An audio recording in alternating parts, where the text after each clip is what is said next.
to our presentation on war propaganda and pinkwashing. We're gonna do some introductions, but first I'll just tell you a little bit about what this panel is.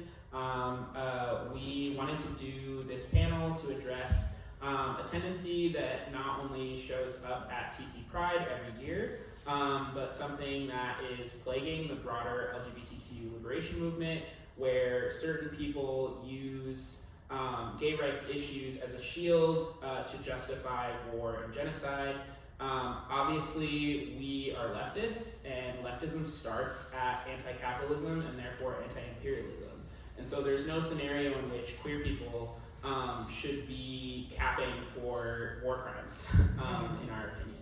And so we wanted to put together this presentation, not just to educate people, but to give you some useful information that you can use when you're talking to your friends, your coworkers, and your family about why pinkwashing is wrong and why none of us should be supporting war. I guess I'll introduce myself first, and then my lovely co-presenters can introduce themselves. My name is Jay. I'm with the Twin Cities Coalition for Justice, as well as Freedom Road Socialist Organization and Community Aid Network. I primarily do anti-police brutality work. But obviously, as a student of the Black liberation movement, being anti-war has a long tradition among Black people, and so this is a topic that I'm really interested in and that I think is really important for us to discuss in our community.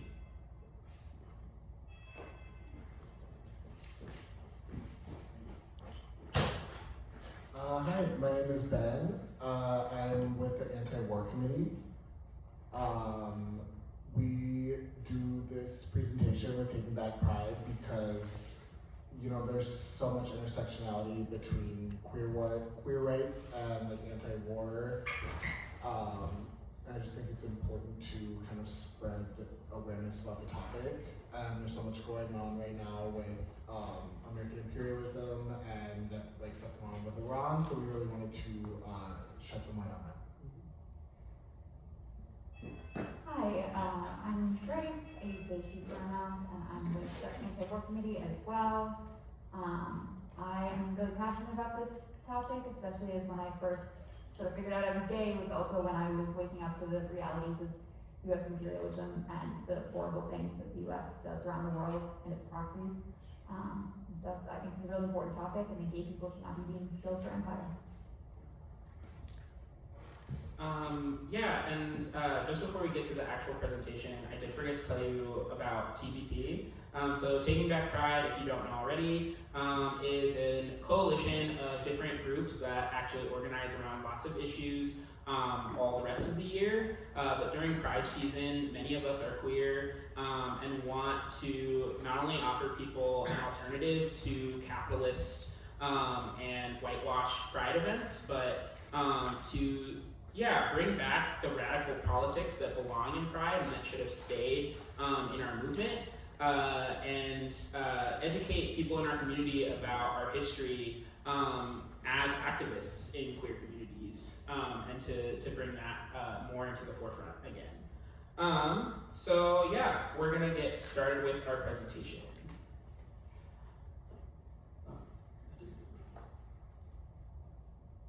This mirroring thing is really hard. There we go. And so to get started, millions of people worldwide have watched Israel and many other countries actually that are backed by the US commit war crimes and atrocities. And we have obviously had to contend with the fact that it's our tax dollars that are paying for these things. To date, it's estimated that thousands of multi-generational families in Gaza specifically have been completely wiped from the face of the earth during the constant bombardment of the Gaza Strip. And Israeli settlers, most of whom are Jewish expats, are taking over Palestinian lands in a way that reminds a lot of us of how land was stolen from indigenous people here in the US. And in order to justify this, there is a whole multi-billion-dollar propaganda machine trying to get you as a regular citizen to consent to these atrocities. And amidst this propaganda, another really troubling type of discourse has once again emerged. Many queer rights organizations, as well as individual queer people, have begun entering the fray, not on the side of the oppressed Palestinian people, but on the side of Israel on the basis of the country's supposedly progressive stance on queer rights. This phenomenon, known as pinkwashing, is not only dangerous, but based in falsehood. Because while Israel is often depicted as an island of queer refuge in a sea of right-wing queer oppression, in the Middle East, no discussion of whether queer Palestinians reap the rewards of this progressive policy ever enters mainstream discourse. And if you didn't know already, they definitely don't benefit from any of that. And aside from the fact that solidarity with a group experiencing oppression should not be based on what that group would do for you, that's actually really messed up. You have to make this humanitarian crisis about Palestinians and not about queer Americans. And we should be uniting with demands to end the slaughter of Palestinians, and it's frankly embarrassing that more of us are not doing that. And as queer people living in the imperial core, we see it as our responsibility to be educated on propaganda tactics aimed at separating queer people from national liberation movements. So in that spirit, today we will be discussing the history of pinkwashing, unpacking the political forces behind this type of discourse, and discussing strategies for advocating for queer rights in Palestine without supporting the goals of the Israeli apartheid state. So what exactly is pinkwashing? Many of you may have heard of this term before, but it's something that is actually not originally about queer people. This is also referred to as rainbow washing, but etymologically, which means the linguistic history of the word, pinkwashing is a portmanteau or combination of the words pink and whitewashing. Whitewashing in this case refers to the act of hiding or distorting facts to make something seem less harmful than it is. For example, during times of war, the US military conceals the bloody reality of casualties, often presenting some methods of killing or destruction as more humane, or at least less brutal, such as drone strikes or nuclear weapons, when in fact, there's no humane way to systematically murder people. Pinkwashing was first coined in 2002 when the advocacy group Breast Cancer Action sought to call out companies that plastered pink ribbons all over their products, despite knowingly making and distributing products containing carcinogens linked to breast cancer. And over time, as contradictions between queer liberation and capitalist assimilation have sharpened in the US, the term is now used to refer to the way in which companies and governments will market towards queer populations in order to conceal their participation in queer oppression.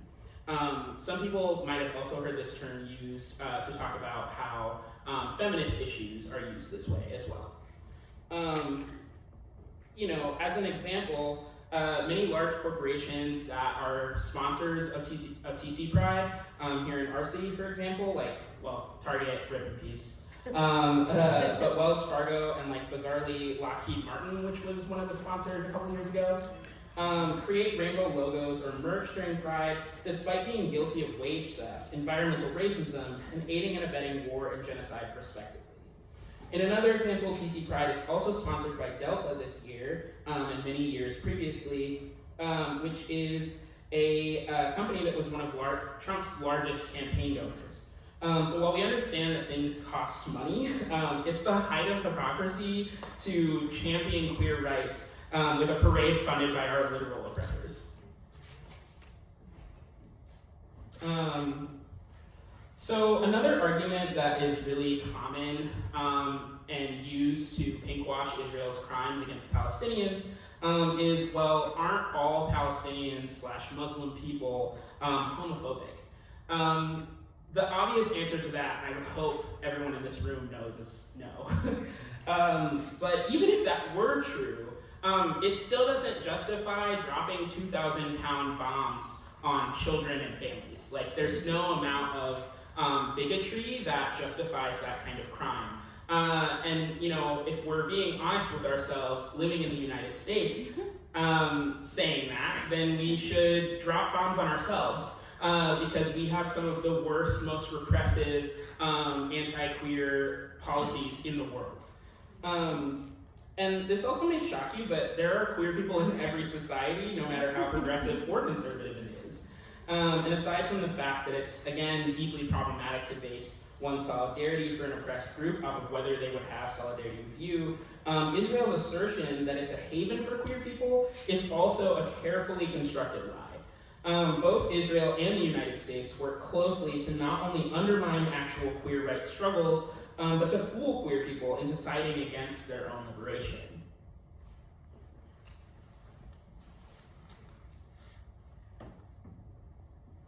For over 20 years, a major aspect of Israel's propaganda has been naming itself as a gay mecca, a bastion of freedom and acceptance for the LGBTQ community in an otherwise hateful Middle East. And while this focus on queer and marginally also trans people is a relatively recent development, propaganda has been a core aspect of Zionism since its earliest days, with Zionists euphemistically calling it Hasbara, which is Hebrew for explaining.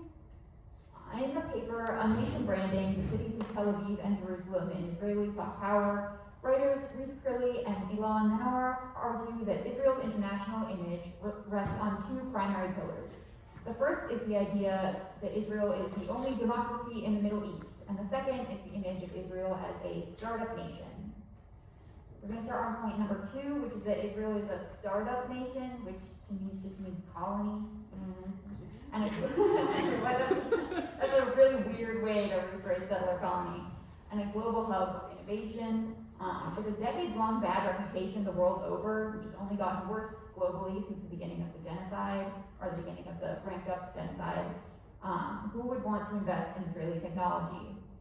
Over 20 years ago, in 2003, a Gallup Institute survey which polled 15 different countries, each with 500 respondents, found that Israel was perceived as being the #1 threat to world security and considered a rogue state. While support for Israel was higher in the United States at the time, market research from the American advertising firm Young and Rubicam in 2005, which surveyed around 9,000 respondents about Israel as a brand, found overall Israel was more familiar than liked. It was not perceived as innovative, fun, trendy, or hip, and rightful claims of Israel as an apartheid state were noted. Today, a recent Gallup survey of 2009, I can read numbers, respondents in February of this year showed that Americans' support for Israel is at the lowest it's been in 25 years Gallup has done the survey, though that low with results showing 46% support for Israel and support for Palestine at the highest they've recorded at 33%. According to the Nation Branding, the other pillar of Israel's brand image should be a little more familiar. The portrayal of Israel as the only democracy in the Middle East and a bastion of liberal values in the Levant. Central to these claims is an allegedly free press, at least for Israelis, but specifically Zionist Israelis, an Islamophobic narrative spin on the oppression of Palestinians, as Israelis fighting radical Islam, and then a focus on LGBTQ rights. Stepping back to surveys showing mistrust in Israel in 2003 to 2005, it's clear that they had some lying to do with the image they wanted. To achieve this perception, Brand Israel emerged in 2005, a state-funded campaign aimed at attracting new settlers and improving Israel's international reputation. The campaign would soon see tens of millions of dollars funneled in to paint Israel as a country determined to serve as the region's greatest safe haven for the LGBTQ community. And that kind of thing continues today when we see the payment of influencers and things like that in order to talk positively about Israel or go to Israel for pride.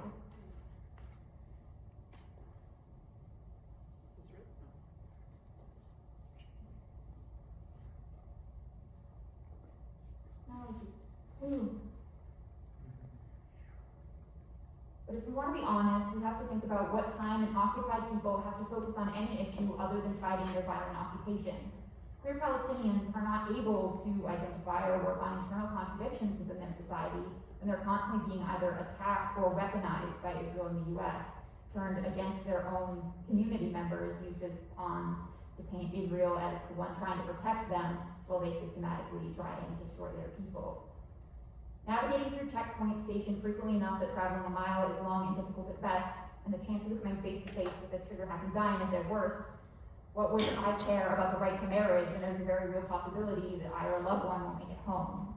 That at any given moment, a member of my family or community, a child, could get snatched away and held in Israeli prison indefinitely and with no charges. I cannot emphasize enough that the one and only goal of the propaganda we're outlining today is to justify the extermination of Palestinians and to make way for the expansion of Israeli occupation and settlement. And branding Israel's pinkwashing claims of Israel as a safe haven for queer and trans people is just that, branding. It goes no further than the bubble around occupied Jaffa or Tel Aviv. Ultimately, no amount of branding can cover up the realities of genocide and occupation. No bubble can grow large enough to liberate occupied people living under an apartheid regime. All bubbles pop, and when the current right-wing government of Israel does just that, where will this leave Israeli branding? Because this idea of Israel being a gay paradise is simply propaganda, it's important to discuss the actual reality of violence against queer and trans people, the far-right government that enables it, and how queer Palestinians face blackmail and violence for their identity, none of which screams Mecca for the gays.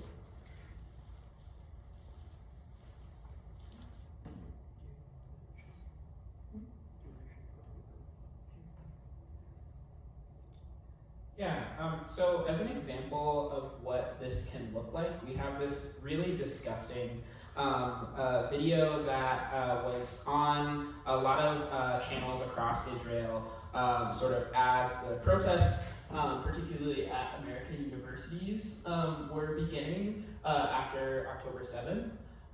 And just listen to it and see what you notice. We'll maybe have a couple people talk about what they noticed after the video.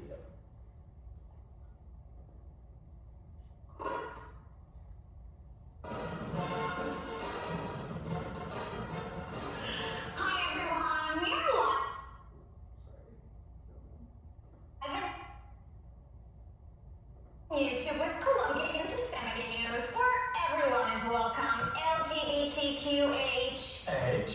Hamas. Yeah, I'm totally seeing Hamas. It's so trendy right now. From the river to the sea, Palestine will be free. Do you know why it's true? Because it rhymes. Just look at all this toxic Zionist propaganda. Kidnapped in Gaza. Does this look like Gaza to you? Yeah, but no idea what Gaza looks like. And they're smiling. Do hostages smile? Psych employers. It always sucks. Do they think we're stupid? Stupid? I major in queer post-colonial astrology. Ew. Jews make the world dirty. And no, I'm not anti-Semitic. I'm racist fluid. Exactly. And now for a little break from all this activism, we want to say hello to our BFF, Best freedom fighter. Abu Fatwa in Gaza. Salam alaikum. Alaikum assalam, and inshallah Allah will kill you all infidels. Thank you so much for joining us. Love the headpiece, the old oppression chic. Very dread. Mr. Fatwa, how are you? Are you safe? Oh yes, I'm safe. In a tunnel under the Gaza hospital. Above me, and 2 million civilians protecting me. Community is so important these days. Do you need like humanitarian aid, food, fuel, medicine? It's okay, I have everything.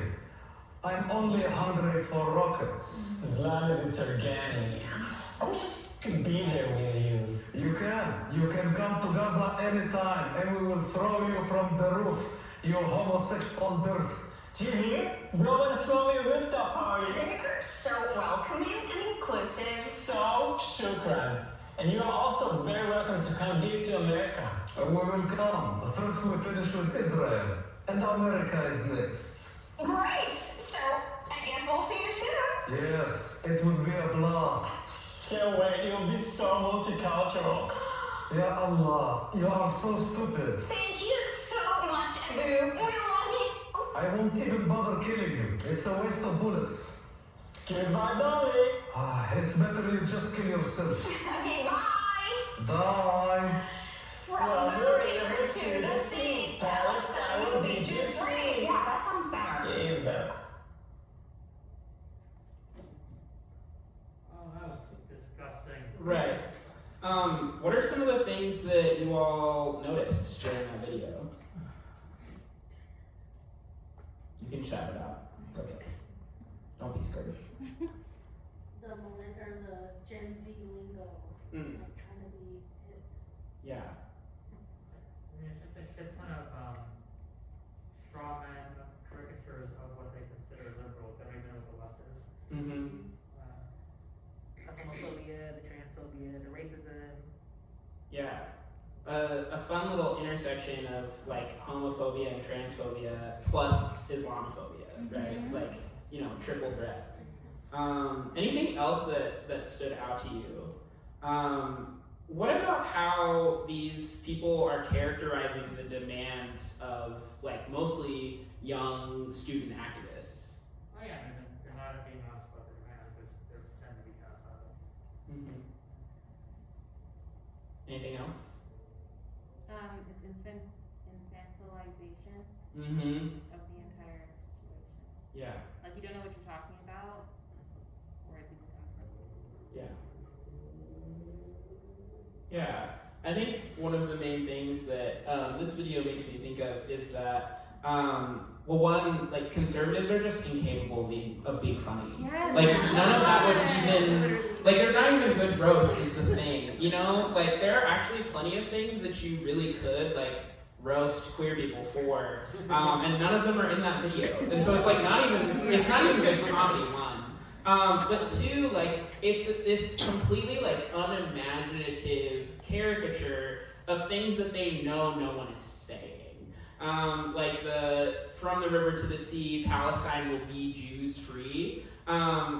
Yeah, it's not that people who care about Gaza want Jewish people to have nowhere to live, or to even not live in Gaza, but it's Palestinian land. Like, people are saying that you can't have an apartheid state.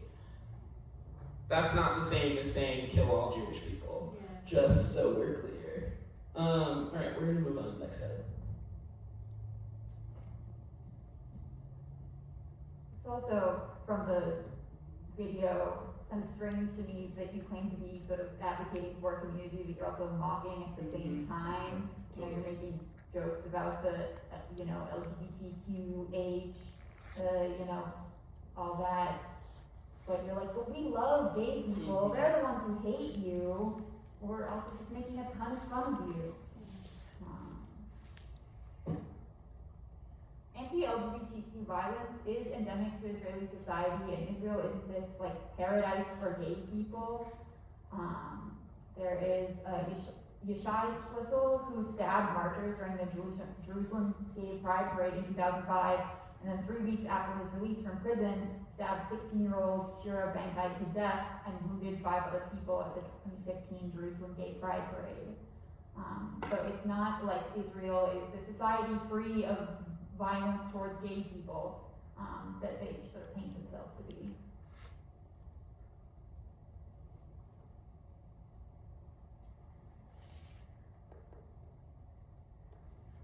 Sorry, my notes are all over the place.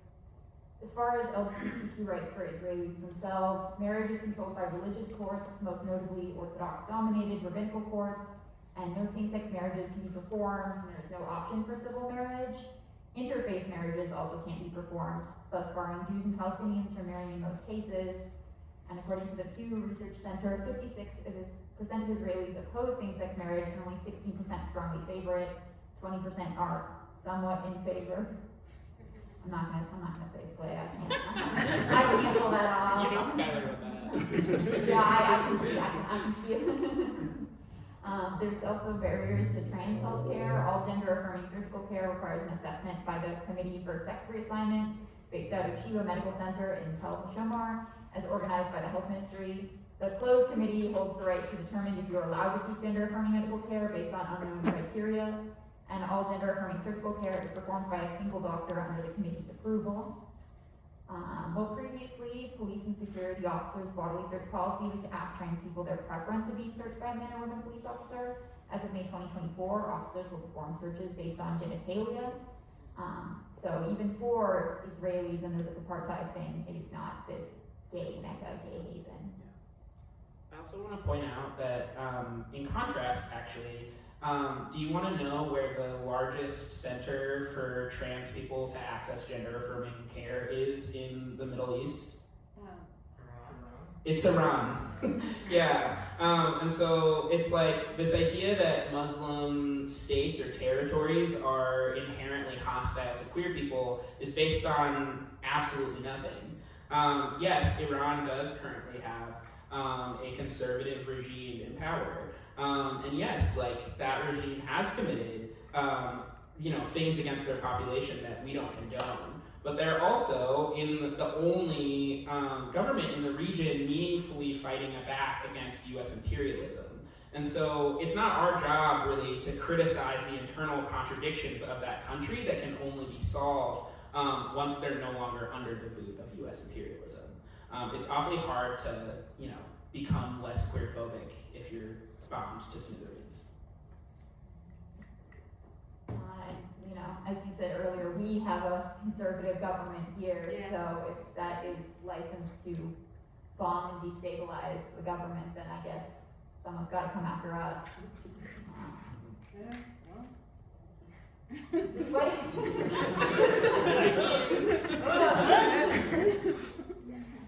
Despite claiming to be a gay Mecca for Palestinians, too, an occupying force does not in fact serve the occupied.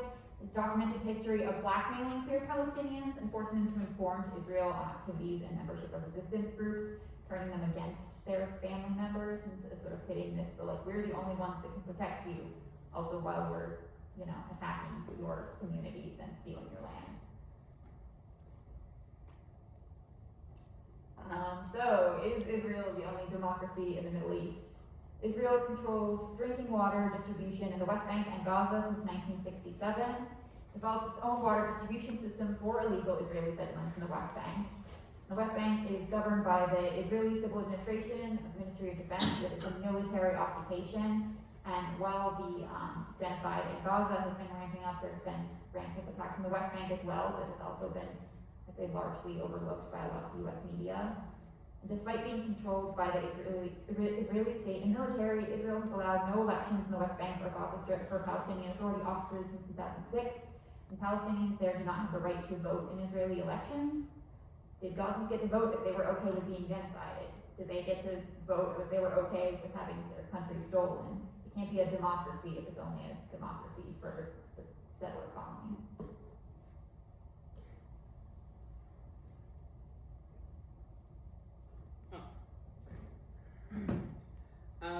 So I wanted to explain to people a little bit about apartheid and what it is. So apartheid is apartheid, or separation, a former policy of segregation and political, social, and economic discrimination against the non-white majority in South Africa. Declared a crime against humanity by the ICC, and defined as the implementation and maintenance of a system of legalized racial segregation in which one racial group is deprived of political and civil rights. And Hafrada is basically just the Israeli version of apartheid.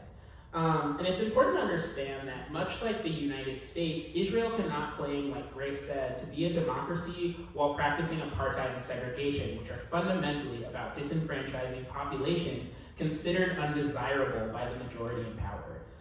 South African apartheid was directly modeled off of the US's system of segregation, as well as the black codes and the whole legal apparatus that restricted black people's movement before and during the civil rights movement.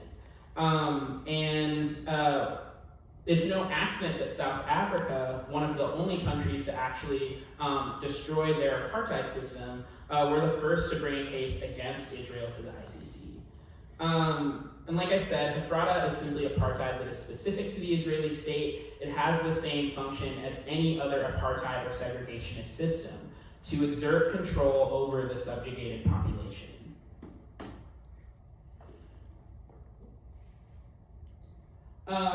And so these are some maps showing some of how this segregation system works in Israel.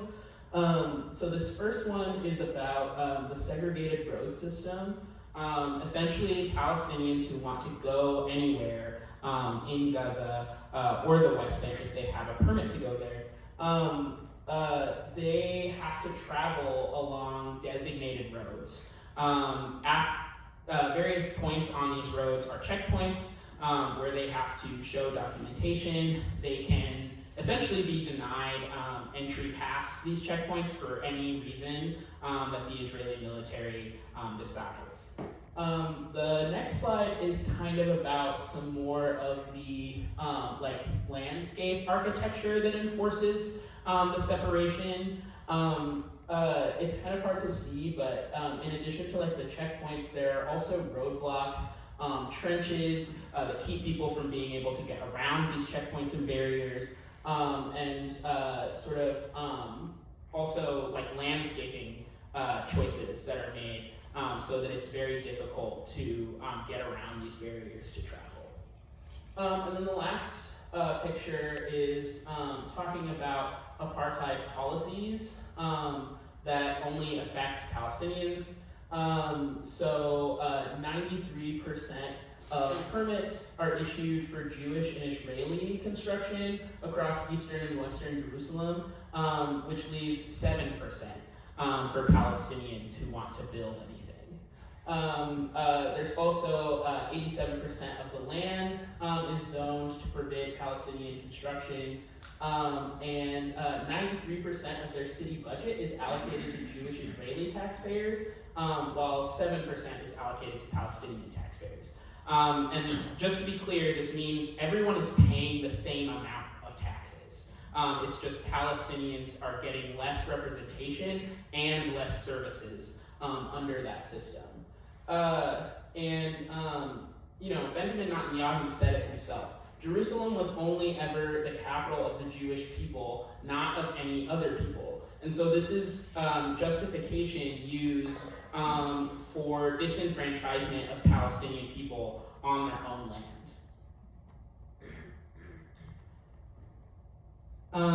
And if any of this is sounding familiar to you, it should, because most of the repressive regimes of the 21st century learned from the best, which is the United States of America. We know how to do genocide better than most countries on earth. And to that point though, that's why there's always been a really long history of solidarity between Black Americans and Palestinians. Historically, kind of during the first attempts to establish an Israeli state, there were some Black intellectuals like W.E.B. Du Bois who had praised Zionism as a way forward for Black people, but many others correctly identified with the struggle for Palestinian liberation as they were watching these world events unfold. Israel's policies of segregation and disproportionate criminalization and surveillance of Palestinians were clear to Black revolutionaries very early in its development. And one example of like a tipping point historically that really shifted how a lot of Black revolutionaries thought about Palestine and Israel is the 6-Day War, which was in 1967 at the height of the Civil Rights Movement. And so what the 6-Day War was, it's this short military conflict in which Israel takes the West Bank and Gaza and begins occupying those spaces within Palestine. There's a lot going on at this time. There's the US war in Vietnam. There's the rise of the Black Power movement within the broader Black freedom movement within the, in the United States. And it's really the Student Nonviolent Coordinating Committee, or SNCC, that articulates a powerful pro-Palestinian response to the 1967 war. It's pictured up here. They printed a newsletter that was basically a primer that articulates their understanding of the June 1967 war as a war of colonial occupation and identifies Palestinians as part of a global anti-colonial struggle. In addition to that, the Black Panther Party not only worked with SNCC, but did their own outreach to Palestinians after the 6-Day War as well, and actually a little bit before. The Six-Day War ultimately led many black radicals to either abandon support of Zionism or solidified existing anti-imperialist politics. And in South Africa, it was following the Six-Day War that activists like Nelson Mandela began to speak on the similarities between the Israeli state and South African apartheid. This parallel was instrumental in raising the general level of consciousness about Palestine in the black community, as many people were just not aware of the conditions Palestinians were living under. It's the beginning of the long history of solidarity between black and Palestinian liberation movements. You can cheer for that. I was talking about the Black Panthers earlier. They're pictured here with the PLO, which is the Palestinian Liberation group that was most instrumental at this time. Since the PLO has more or less been destroyed, unfortunately, by the Israeli government. But this was part of the Pan-African Cultural Festival in 1969, and members of the Black Panthers distinguished themselves from some other black-led groups like the Nation of Islam, which was being really anti-Semitic at the time. You should read some of the stuff they published. It was wild.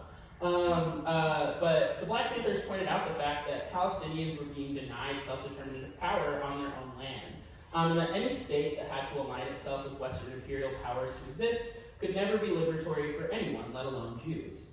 And Eldridge Cleaver, who was kind of the propaganda minister for the Black Panthers, was famously quoted in the New York Times as saying, "We recognize the Jewish people have suffered, but this suffering should not be used to justify sufferings by Arabs now." And in the 60s and 70s, this was a period of growing discontent with racism and national oppression in Black America. And disillusioned after Black GIs were exploited and then discarded after the Vietnam War, the question of self-determination was at the forefront of many discussions about Black nationalism. Additionally, the continued apartheid in South Africa, like I said, was also galvanizing the Black movement against colonialism and imperialism, and it would have been nearly impossible not to see the parallels between the situation for Black people and the situation for Palestinians. The last thing that I'll say is that in 2020, Palestinians, amid their own ongoing genocide, so many of them took time to not just commemorate George Floyd and to protest his murder, but they reached out to activists in the US, offered them tips on how to deal with tear gas, ways to deal with surveillance. It was a time where they really proved that this solidarity between these communities still endures.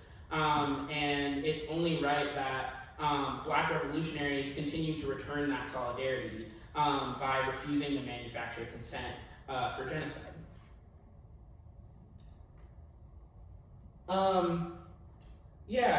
So speaking of surveillance and police brutality, that is something that is rampant in Palestine and here. Obviously, these are images of the IDF, but they are indistinguishable from many of the images that we've seen of protests and liberation movements and the law enforcement response in America. Over 200,000 Palestinians are classified as security threats in occupied Palestine, meaning they are restricted in their movement and civil rights, as we already explained. And the West Bank has a veritable panopticon of surveillance tech with over 400 cameras just in Gaza. The NYPD, after a visit to Israel in 2018, were like, oh my god, that's such a good idea. Let's install 800 across New York. Let's do it. Yeah. And if you don't know already, all pro-Palestinian demonstrations, marches, and vigils are criminalized under Israeli law. And in the JVP's Deadly Exchange report, which I highly recommend everybody read, researchers lay out in dismal detail exactly how intertwined and interdependent US law enforcement and Israeli military and police actually are. In addition to billions of dollars in aid, the US hosts Israeli counterinsurgency trainings and exchanges tactics with them. And famously, the restraint that was used by Derek Chauvin to murder George Floyd is an Israeli technique. that they have proudly taught across the country with little to no accountability around whether our tax dollars pay for this or not.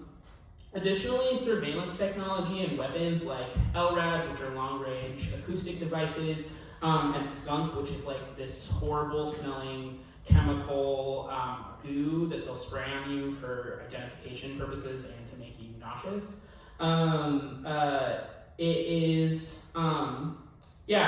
Those are part of the deadly exchange.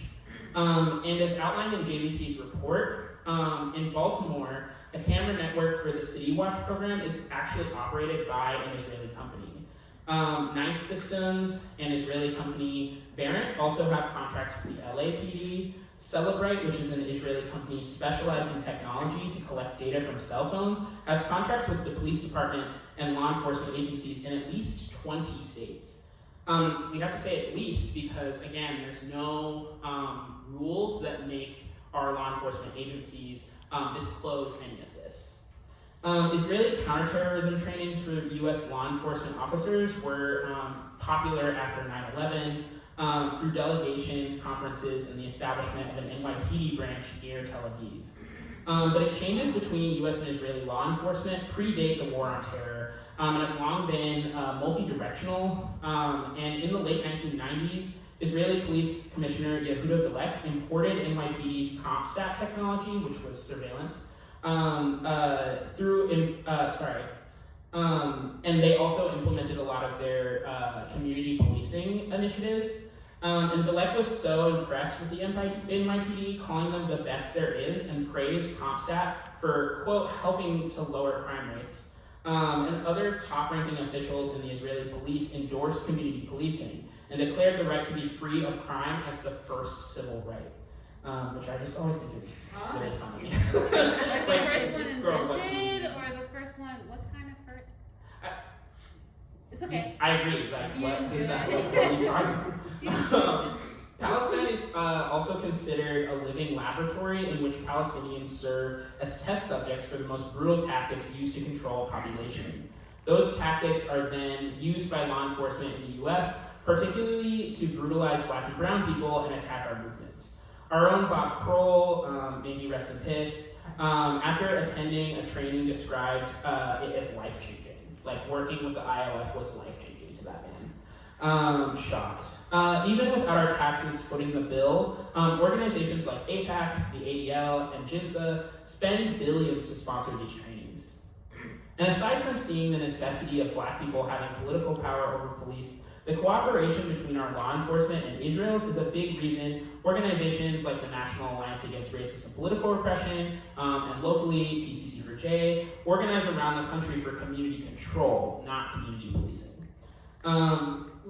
So sorry.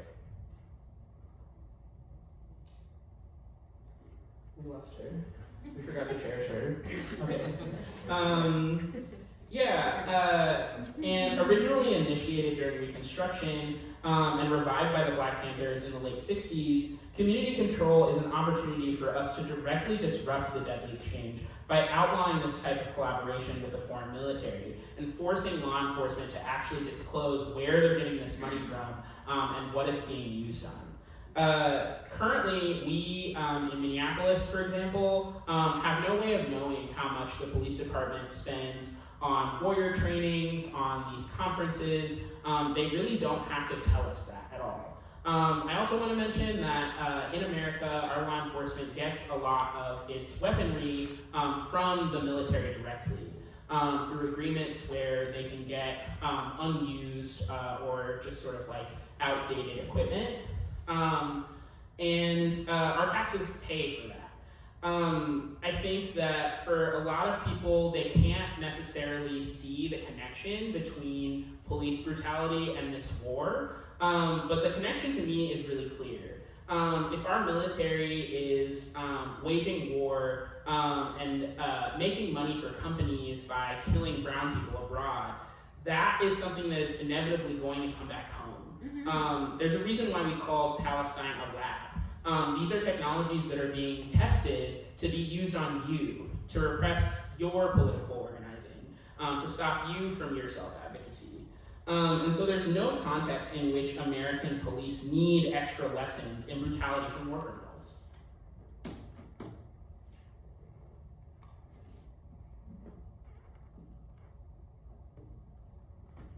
Okay, so far in the presentation, we have kind of been focused on a very specific piece of propaganda in pinkwashing and the way that, you know, the media and government focuses on queer people to manufacture consent for the genocide in Palestine. I'm gonna zoom out a little bit now to kind of see, like, how did we get here? Like, how have the American people been okay with a genocide, for funding a genocide for 2.5 years now, and propaganda is a huge piece of that. Just a few examples throughout the years. You look at Rosie the Riveter, who in World War II was used as this figure to encourage women to join the workforce, primarily in manufacturing and building the tools for war. You know, Rosie symbolizes liberation, equal rights, and women joining the workforce, but once men returned home from fighting, society tried to push women back into this, like, traditional homemaker roles. You know, Rosie does still kind of symbolize this liberation, but it was for war. Like, the idea of her was to get women to make weapons for war. The US mass media has a history of using American values to influence public opinion when it comes to waging war. In 2003, the media used the recent trauma of the September 11th attacks to stoke fears about Iraq wielding mass weapons of destruction against America. There was literally never any evidence that there were weapons of mass destruction in Iraq, and hundreds of thousands of people died because of this war. Similarly, the liberation of women was used as propaganda to go to war in Afghanistan. Carolyn Maloney showed up in a burqa, and First Lady Laura Bush claimed that the Afghanistan war was a fight for the rights and dignity of women. We know that war does not liberate anyone. Having your home, your schools, your infrastructure bombed by a foreign nation doesn't liberate you at all.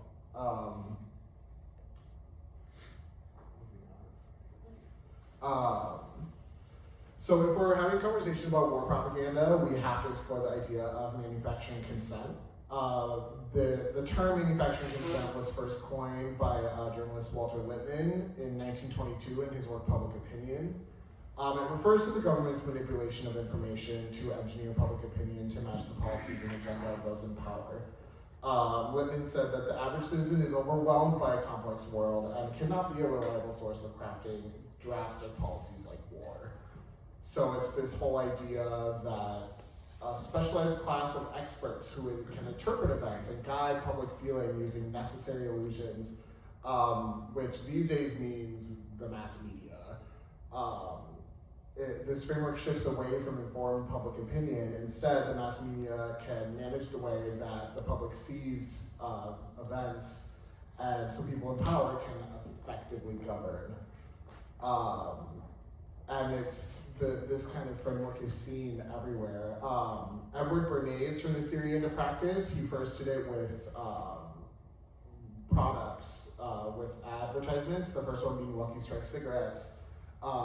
They were marketed towards women, and they used a cigarette as a symbol of freedom and like feminism, and they called them torches of freedom. And like there was so much like propaganda and ads of women smoking cigarettes and be like, we're liberated now. And so it's just like kind of crazy. But it worked, and you know, Lucky Strike cigarettes became very popular, and this framework has been used to manufacture consent for war.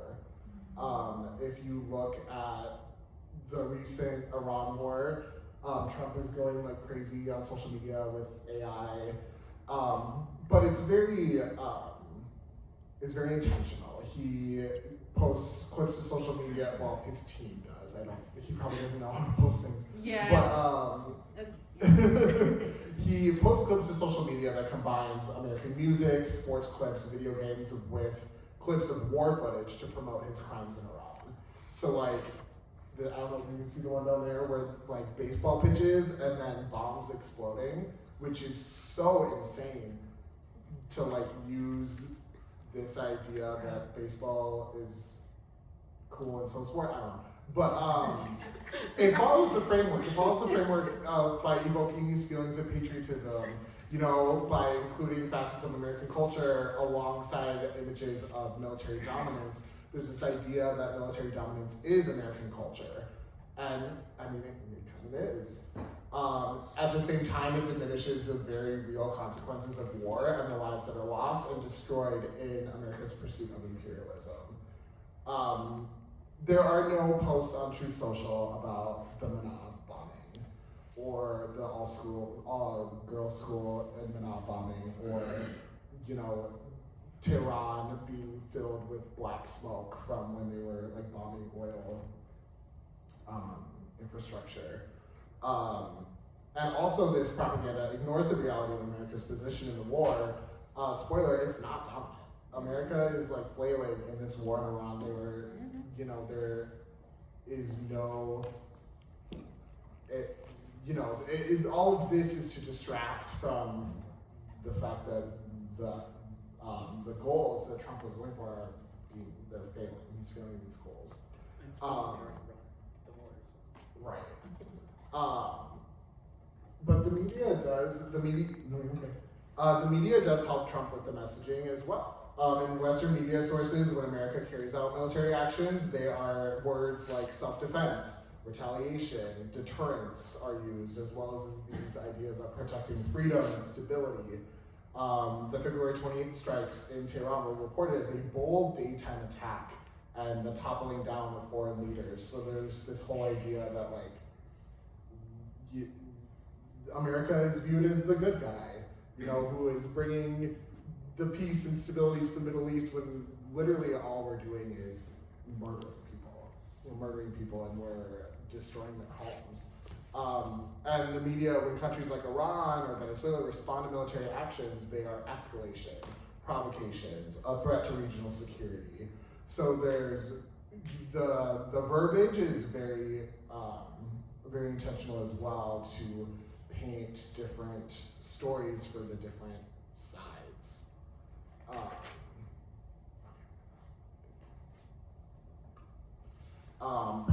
Anti-Iran propaganda has been very prevalent in America for decades. For the past 30 years, Israeli Prime Minister Benjamin Netanyahu has been warning the United States that there's an imminent threat from an Iranian nuclear bomb.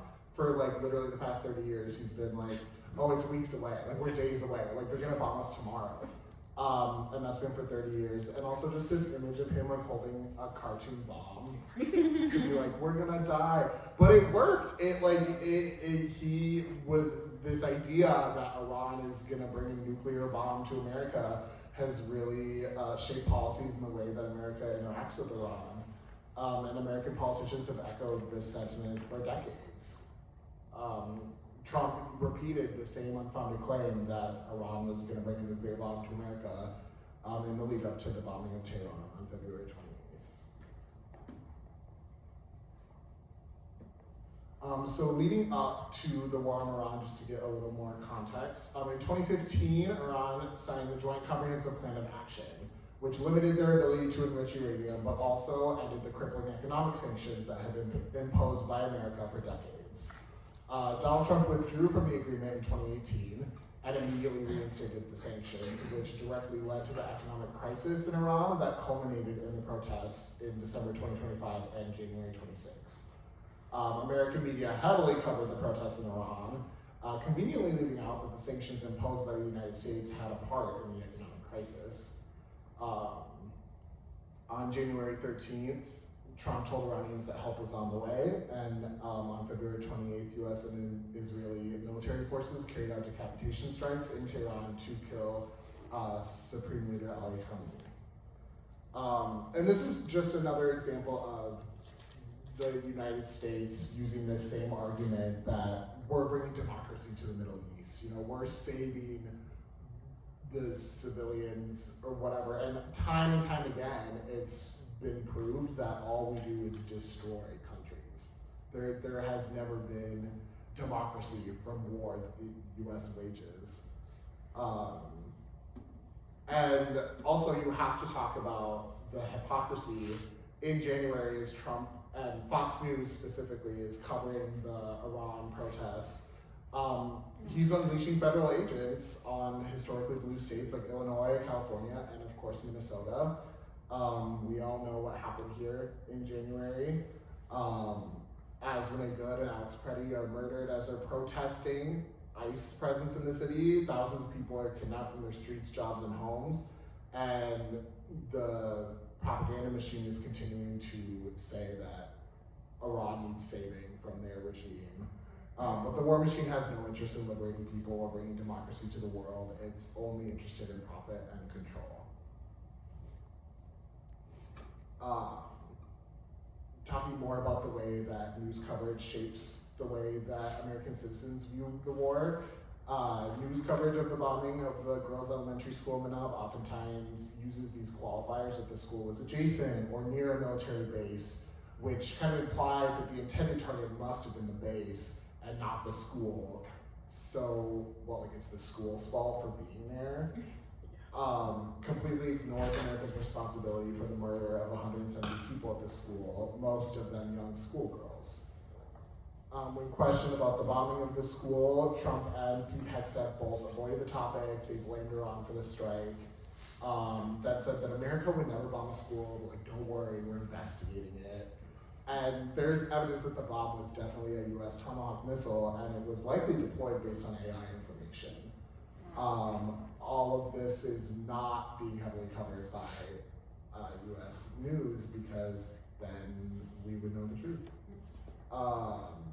US and Israeli strikes have targeted homes, schools, health structures, and infrastructure in Iran. It's painfully clear that this war has nothing to do with liberating the people and everything to do with collective punishment for the Iranian people. Nobody's liberated by bombs. If we look at the context of pinkwashing and the war in Iran, the GOP has been using Iran's anti-LGBTQ laws as a talking point since at least 2016. Newt Gingrich said, if our enemies had their way, gays, lesbians, and transgender citizens would be put to death as they are today in the Islamic State in Iran. Trump did an interview with Jake Paul, which I did have to listen to, so you're welcome.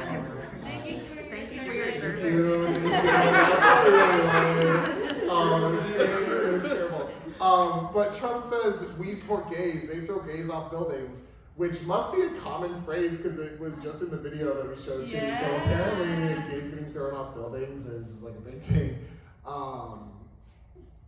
But it's these comments and things like this where what he's really trying to do is kind of ignore the reality of queer people living here in America. Domestically, legislative attacks against queer people have skyrocketed in the past few years under his administration. Hundreds and hundreds of laws have been proposed in the 2025 legislative session, and the attacks are only continuing. These attacks disproportionately target trans and gender nonconforming individuals. And the legislative attacks also are like, they target healthcare access, like accurate identification, things like that. And we know that if any queer people are being targeted, no one is safe. Queer liberation is collective. It's not, you don't get to pick and choose who is free. So the idea that just because we don't get thrown off buildings means that we're like liberated is kind of crazy.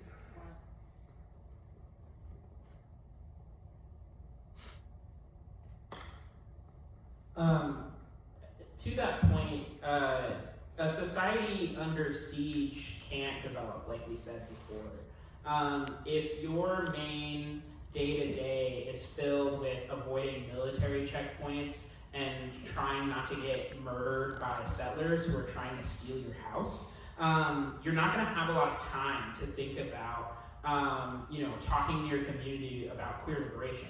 you're not going to have time to challenge your governmental structures about not criminalizing your existence. You're already criminalized in this racialized context, and so that has to kind of be your focus. And I think that a lot of the ways that some queer people in the US, which even though we face a lot of oppression here, just by living in America, we have the privilege of largely not worrying about getting bombed to smithereens while we're living our lives. And so people have to think about, like, what do these people really have to prioritize, and what is our responsibility as queer people to them to actually advance their liberation. I also want to point out that there are queer Palestinian groups like Aswat and Al-Qaz, which have been working at a grassroots level to bring visibility and acceptance of LGBTQ identities within Palestinian society and offer an alternative to Israel's pinkwashing practices and Palestinian taboos regarding sexual freedoms and rights. They say that their main concern isn't homophobia and transphobia in Palestinian society, systems that exist in every society, including Israel and America, but that their focus is the Israeli occupation, a system that oppresses and kills queer people the same as all Palestinian people.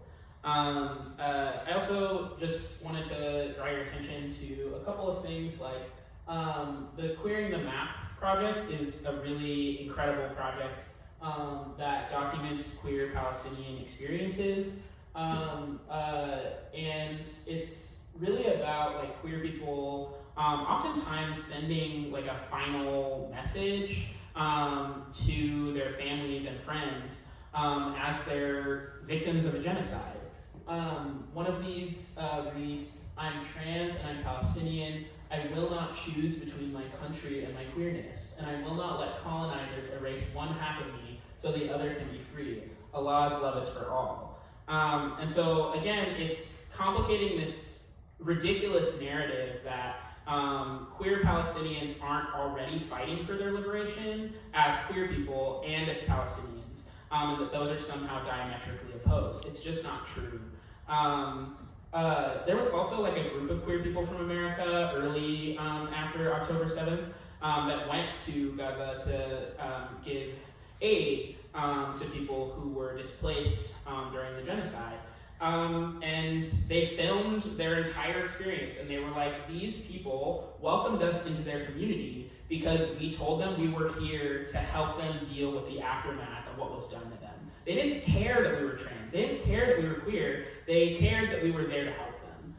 Nobody threw us off a building. Nobody harmed us in any way except for Israeli occupation forces. And so, yeah, like, we have to understand Palestinian priorities and not sort of project our own idea of what liberation looks like or the path that it should follow based off of our own kind of privileged interpretation.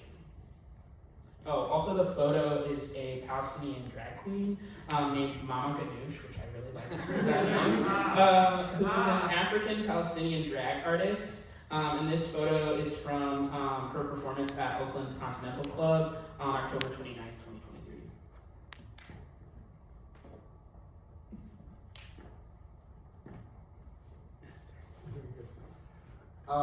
So is manufacturing consent still working? Like, kinda, but the good news is that the American people are starting to see through war propaganda. If you just look at all of the wars that America has gone to in the past several decades, this graph here kind of shows initial public support for US military intervention in the first days of these conflicts. And Iran is the lowest ever at 41%. It still is right, like, in the low 30s in terms of, like, public support.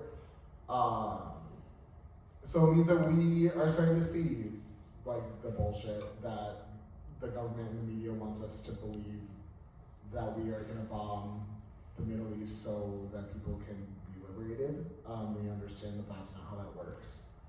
But you might be wondering, what can you do?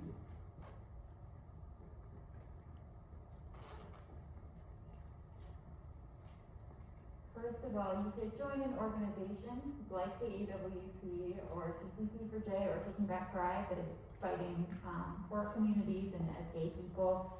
I think specifically there's been an attempt by society, the media, to disentangle queerness from a political identity and to act as if like you can really separate those things. And I feel like we should all be fighting back against that, because your place is in the movement, your place is in the community, and your place is fighting. And to be gay isn't just to, I don't know, have a good time and be gay, it's to fight for your community. Talking about that, we're part of the anti-war committee, and our current main campaign has been to get the State Board of Investment to divest Minnesota money from Israel and companies complicit in its apartheid.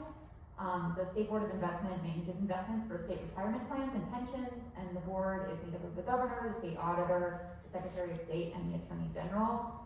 The SBI currently has $5.5 billion invested in entities complicit in or profiting from Israel's apartheid. Our campaign is modeled around successful divestment from apartheid South Africa that the SBI did in the 1980s. And we've had some recent victories, with last year it being revealed that the SBI has divested most of their Israel bonds, which are direct links to Israel. So we're looking ahead to more victories. So fight for divestment with us. If you want to get involved, follow Anti-War MN on the socials. And the SBI's next public meeting, which we encourage people to come to, is Wednesday, June 3rd at 10 a.m., location TBD, but join the anti-war committee there to fight for Palestine and fight for gay people. Yeah. The other thing that you can do is sign our petition to get community control of the police in Minneapolis. So what we in TCC4J and the organization we have to create in order to have a city-wide campaign, Minneapolis for community control of the police. We are trying to take control over the Minneapolis Police Department away from the mayor, who is currently the only person who has any authority of any kind over MPD. Some of you might be like, but what about the Community Commission on Police Oversight? To which I would say they literally by design have no power to tell MPD to do anything. MPD doesn't even have to show up to their meetings when they ask them to come. And so it's basically a board that was created after 2020 to placate people's righteous anger at what MPD had been allowed to get away with before George Floyd. And so what we're seeking to do is change the Minneapolis City Charter so that a elected body of people that represent the 13 wards of Minneapolis are the people that direct police oversight, and not a mayor who, our current mayor sucks for so many reasons. He's just a shitty guy. And he also has no intention of holding the police accountable for anything. And so this body would have hiring and firing power over the Minneapolis Police Department, meaning that officers like Derek Chauvin, after review of their record of more than 30 complaints in about 20 years, would not be eligible to remain on the force. They would also be able to have more access to MPD's data without having to rely on data practice requests. And so they could analyze patterns of MPD's violence and negligence against communities of color in order to prevent and correct those things. They would also be able to participate in the budget hearings, which currently, again, we have absolutely no say over how much money these people get. In 2026, MPD got about a $5 million budget increase, and this is in addition to millions of dollars in overtime payments that they were already getting for going over their own budget, as well as their 22% raises that they got approved for in 2025. So we're spending this incredible amount of money on policing that doesn't work and that is harming communities of color. And so those are some of the things that are in our initiative. If you're interested in learning more, you can come to a TCC4J meeting. We have our new member potluck on the first Tuesday of every month.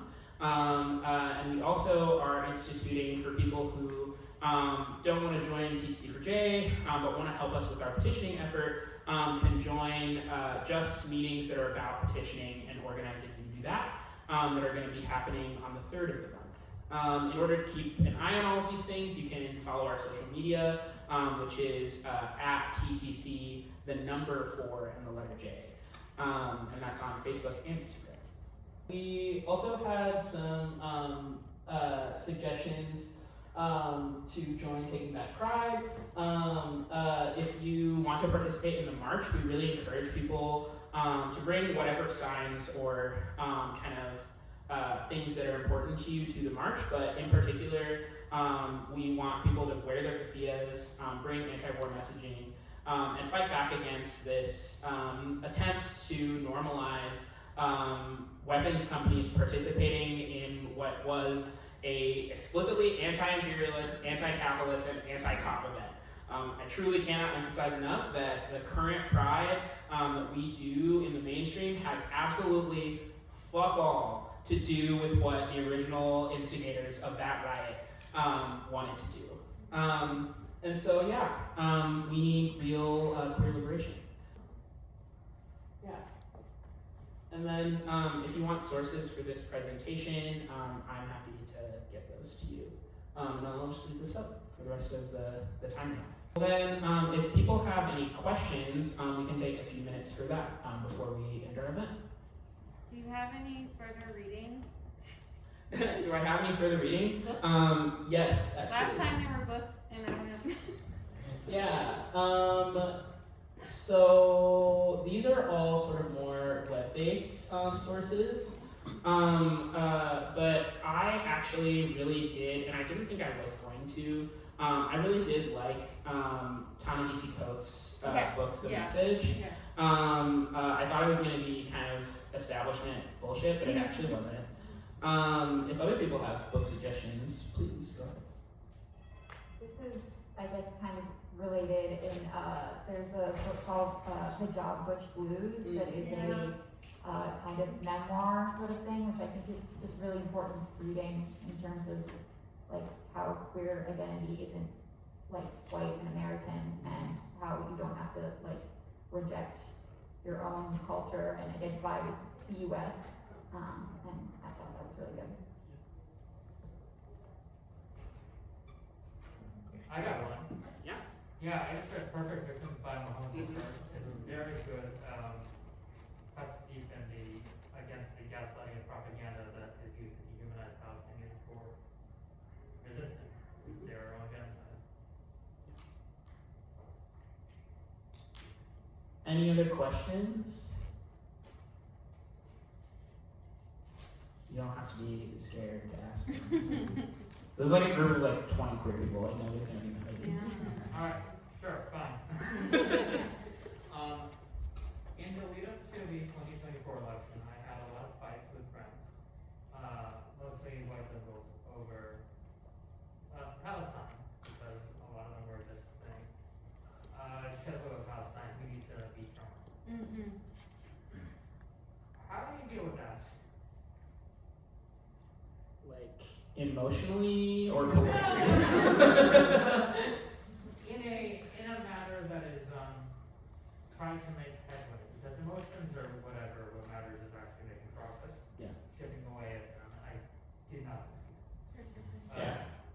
I mean, I think one thing that's really important for us to remember is like we're going against a $1 billion industry to propagandize people into these positions. Like there is a like concerted effort to make people think a certain way about certain countries and to believe certain things about certain groups of people, that they are disposable, that they are all homophobic, that they are all anti-black. And so we have to remember that we are up against that magnified by several decades. And so it takes patience. to erode some of these ideas. I think education is really where deprogramming begins. People have to have alternative information in order to draw different conclusions. And you have to accept that they're not going to change their mind overnight. Because you didn't change your mind overnight. When I think about like where I started as like a baby, like liberal, having baby's first political awakening, like a lot of the ideas that I had were stupid and not based on reality, and not based on an understanding of the world that wasn't influenced by Western imperial propaganda. And so I had to do a lot of unlearning to get to this point. And I'll have to do more unlearning to get to a more radical position that actually liberates me. And so I think it's about persistence and in a certain way, like patience with people. I think that it doesn't serve our movements to start from a place of frustration or anger, and that can be really tempting, but if we're focused on our goal of actually changing their mind and changing their orientation, we have to be regulated enough to meet them where they're at while still maintaining our own boundaries and ideals, and what we know is correct and right.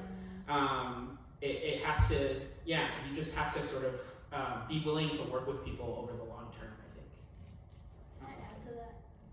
Sure. I want to say too, like, if you come at it from an angry perspective, that's just going to reinforce the idea of like angry liberal, things like that. So like genuinely the best way to do it is having a kind conversation, which is hard.